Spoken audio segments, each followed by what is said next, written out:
Aucun passage des Écritures n'interdit les paris sportifs.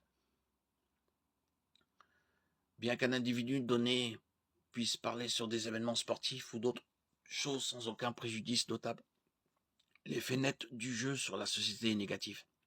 De plus, l'effet sur les événements sportifs eux-mêmes peut être négatif, car les athlètes et les officiels peuvent être poussés à truquer les matchs, à réduire les points et à prendre des décisions illégitimes dans le but de déterminer injustement le résultat.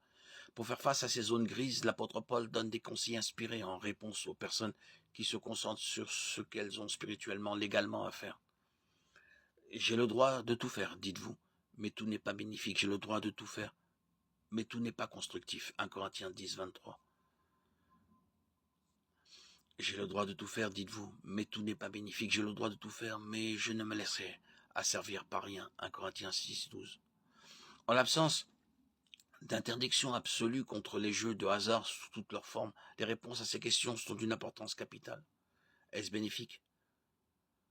Cela peut profiter à ceux qui gagnent, mais personne ne gagne tout le temps, et c'est certainement préjudiciable à ceux qui perdent. Est-ce constructif? C'est comme se demander si c'est bénéfique. Est-ce que cela fera de quelqu'un un disciple plus dévoué et plus efficace du Christ? Est-ce que cela deviendra un maître?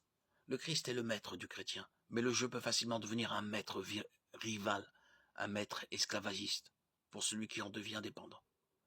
Même si le chrétien individuel ne devient pas dépendant, il soutient une industrie qui crée un esclavage pour beaucoup.